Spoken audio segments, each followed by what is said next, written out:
All right, this is the training video for SmudgeFL. You want to pause and try what I'm showing you progressively throughout this video. So by the time you're done, you're ready to export and get it on your web page. Okay, so this is going to be in Photoshop.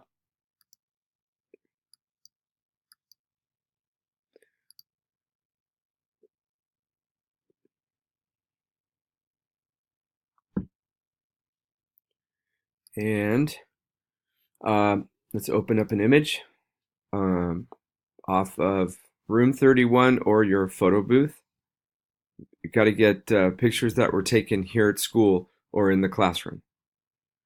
So we're all working on the same kind of thing. And there should be some kind of subject, specifically a person or more people in your image, and not too close. So I'm just going to open up one here. And what are we getting here? No, I don't want that one. That's too close. Let me open up a different one. How about that one? All right, we've been using that a lot. Use it again, I guess. All right, so this will work. And I want to go through some tools that we haven't talked about yet that are useful tools for you. Because this is Photoshop 101 that we've been spending several weeks on. All right, so I'm going to go over here and unlock the layer. And I'm going to Command 0 to zoom in a little bit. And the first thing I'm going to show you is the eyedropper tool. Eyedropper tool right here. Click on that. And if you notice what my foreground and background thumbnail colors are down here on the toolbar, I can use the eyedropper tool to change just by clicking the tip of the eyedropper tool on some part of the photo, and it'll grab that color there and make that your foreground color. See that? Get the green for the trees, bricks, trash can.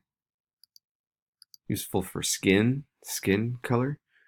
Okay, so useful. And I'll show you when you might want to use it, and that would be when you're going to use the color replacement tool.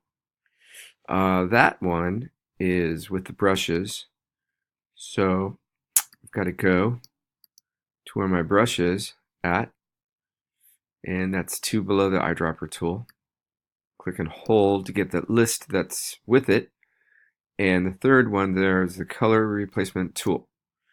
Click on that, and that will take the foreground color and replace that foreground color with whatever's behind the brush. So I can, start putting the color of my skin up here in the sky if I wanted to. You see that? And it keeps the detail, just changes the color. So you could turn these trees into orange trees and the sky into tan color. Okay, see how that works? And again, I can use the eyedropper tool to change, make a change to the foreground color, and then jump back to the color replacement tool. And you can see I can get back to my blue sky. You see how that works?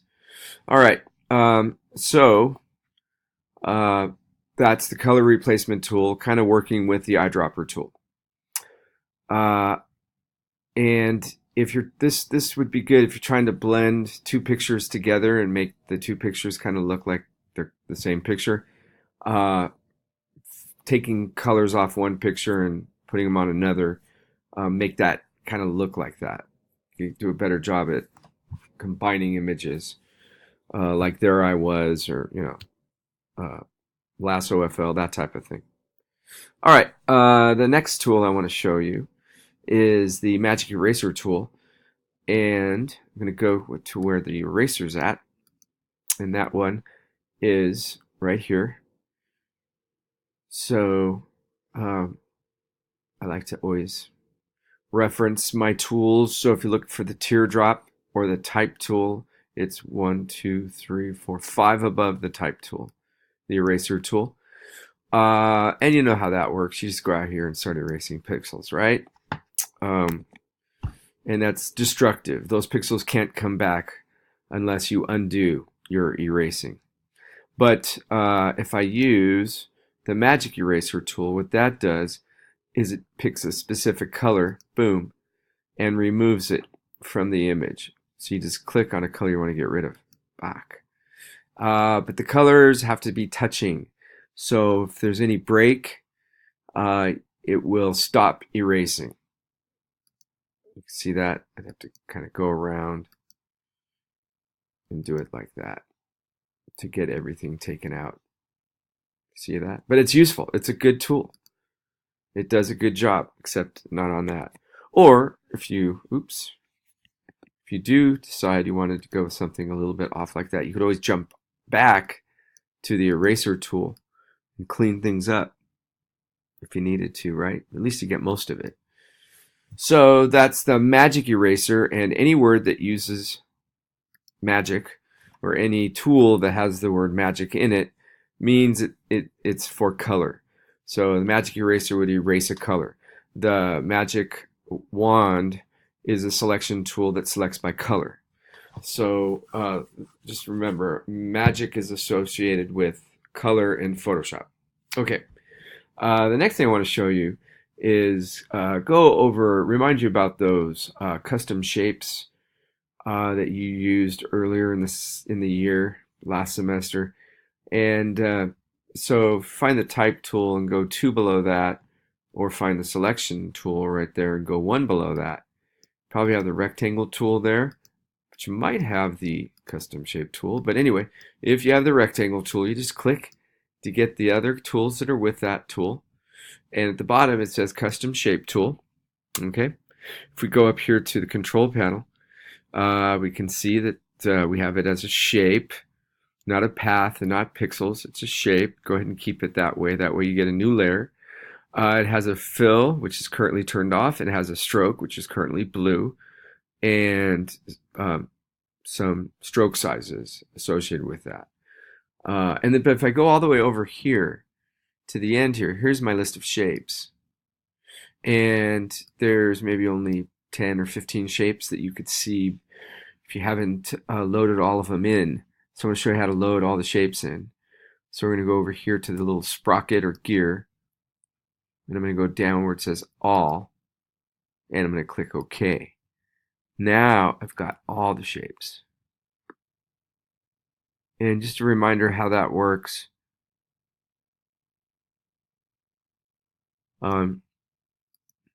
You just select the shape you want, and then you're going to click, hold, and drag that shape. And since I don't have a fill, I'll give it a fill. There's my bike. I just gave myself a bike. Okay. Go to the selection tool. Click out and move it around.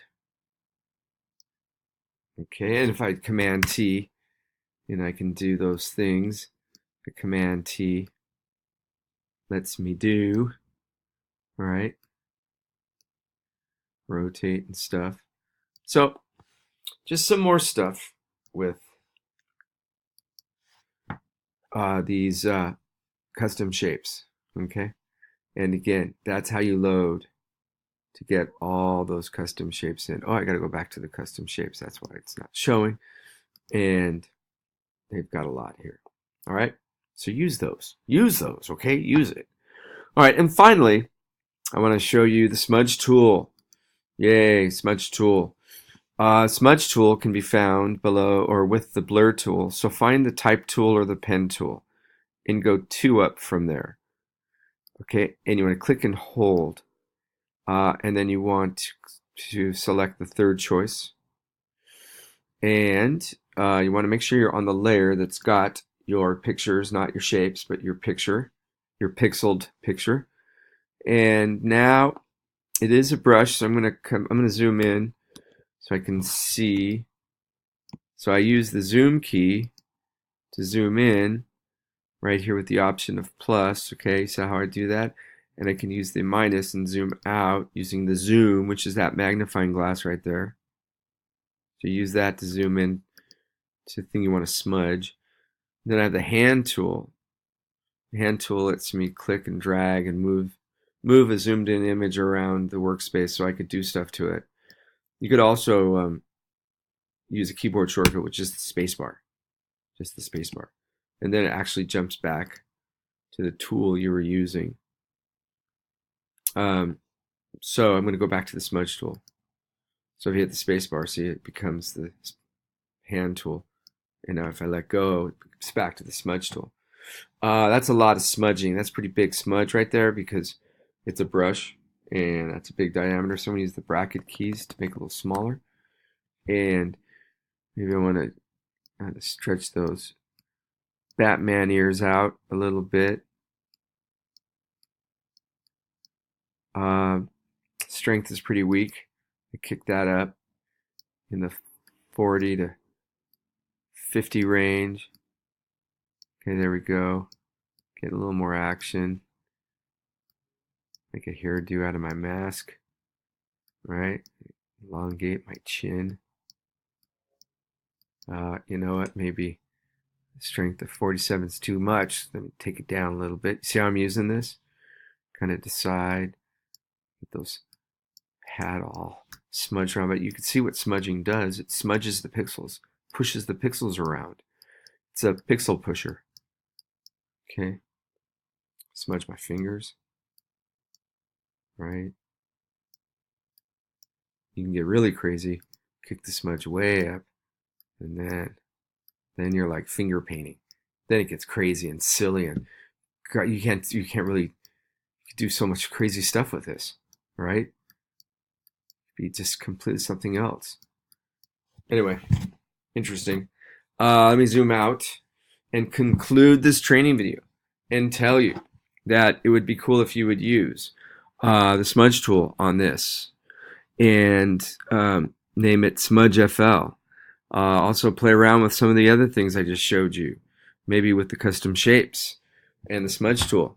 Those two things might be fun for this, okay? So before you go, let's go and get the image size right. Let's get this right. We're gonna go to image size, and make sure we have pixels. If you have it saying inches, please pay attention to this and change it to pixels, because I'm going to tell you to make it 750 pixels wide. Okay, oops, 750. And that's if it's landscape. That's if it's longer left to right than it is taller. If it's portrait, then make the height 750. But this is landscape. All right, I'm going to do a command 1. And that's going to be the size it's going to be on your web starts. Now let's go in and file, save as. It's going to be called SmudgeFL. It's going to go, please make sure to change this to your documents. Make sure it says Photoshop and click save. And then do a file, save as. Oops, file, save as. You want to change it to a JPEG. And then click save. And then click OK. And then put that on your photo page in WebStarts. Okay? All right.